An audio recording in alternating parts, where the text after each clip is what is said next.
Alright, what's going on, guys? We're back in that time again like the Great Hollowing, except this time instead of waiting for Elden Ring to drop in the first place, we're waiting for more of it. And I like to think that it's not going to be that long until we get a real DLC for Elden Ring. And the things we have to talk about today definitely point to that, but we've been riding hope for a while now, and today I'm going to give you a little bit more. We've got 3 major points today that I want to discuss pertaining to Elden Ring DLC, and I gotta be honest, this may be some of the most credible information we've had so far, but we're going to break it all down point by point. I'm going to explain to you exactly what my thought process is when interpreting these. Yes, there is going to be a bit of speculation, but this is all just more and more context and a grand scheme of an announcement coming very soon, and you're going to see exactly why I'm saying that. We've got leaks, we've got official marketing, and we've got internal file data that suggests this isn't far off. And as we get into that today, you guys know I'm chasing down 100k subscribers. It's getting closer and closer, so if you could hit that subscribe button, it'll help me out a ton. And in return, I'll keep you up to date on all things Elden Ring and FromSoftware.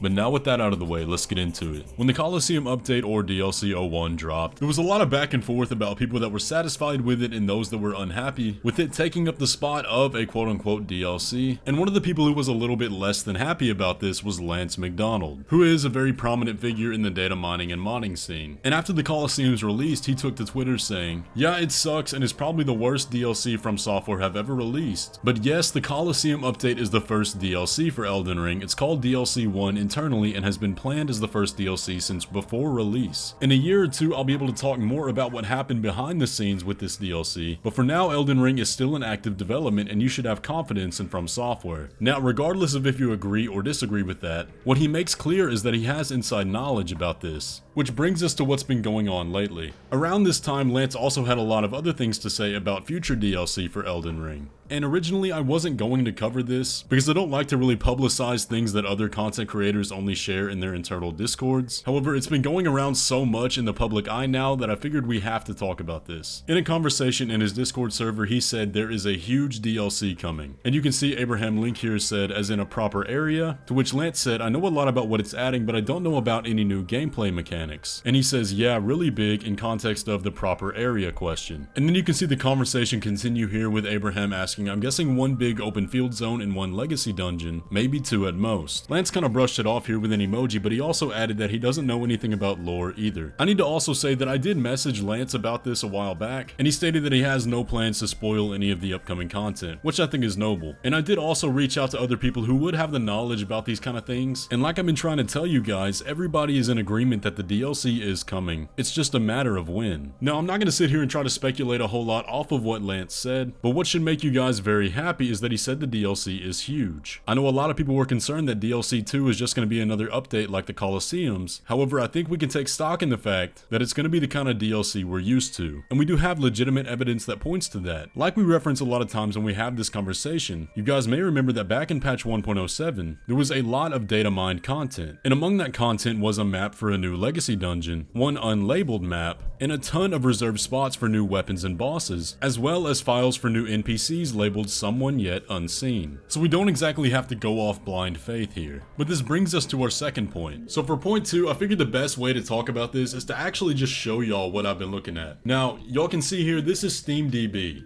Basically what happens here is that we can take a look at the development process and see when the game is actively being worked on the back end. Now I'm on the page for Elden Ring. You can see this is all official, and we can see that the last recorded update was today, January 30th, 16 hours ago. Now, I'm going to be honest, I'm not a data miner. This is all a different language to me, but I can still make out a little bit and tell you guys what I've been told. If we go down here to the branches tab, we can see all the different types of work that have been done and when they were last updated. We can see basic development 17 hours ago.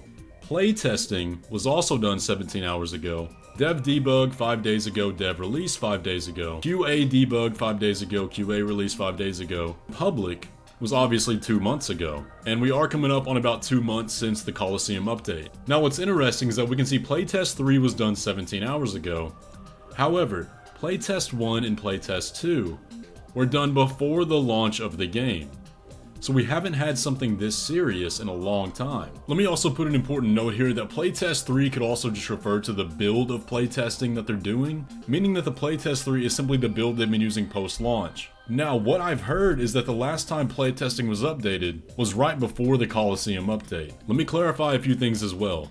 This does not 100% guarantee that they're working on DLC. I do find it very interesting that they are playtesting. They could just be trying new things, working on new ideas, and not planning on releasing them yet. But if we follow their standard pattern, we are very much overdue for an update. And that standard pattern that we can clearly see is that the updates and patches have been spaced roughly 1 month apart. Now what makes this instance unique is that a lot more types of work have been done than just your standard patch, with obviously the playtesting catching a lot of people's eye. So it's going to be interesting to see what comes of this. It may just be the next patch, but again, there's something different about this one. Exactly what that is though remains to be seen. Point 3 has me pretty excited, I'm not gonna lie. This one on the surface seems very small, but I think it actually is a pretty good sign that doesn't need to be overlooked at all. We talked last week about how the marketing for Elden Ring has resumed over on Twitter, and we have a similar instance on Instagram. The official FromSoftware Instagram account has started posting a lot of pictures of the bosses, specifically the trophy icons for the demigods. But what's interesting about this is that they haven't posted anything since the game came out, and so the question is just why now? Almost an entire year of 0 posts whatsoever, and then 3 just seemingly out of nowhere. So personally, I find that very interesting. These types of things don't seem to just happen randomly. I mean, they didn't even make a post for winning game of the year. Literally 0 since the game came out. Now I do have to say that back in 2020 they did make some random posts, but I really can't understand the logic here of going 2 years of radio silence and then the post they make now being random as well. Is it possible some intern just forgot about the account and now all of a sudden has to make up some posts? Probably not. I like to think there's some logic to the marketing here, especially since it's a series of 3 posts. What gives me confidence is when we put everything we've been talking about, even from the last 2 news videos, all together.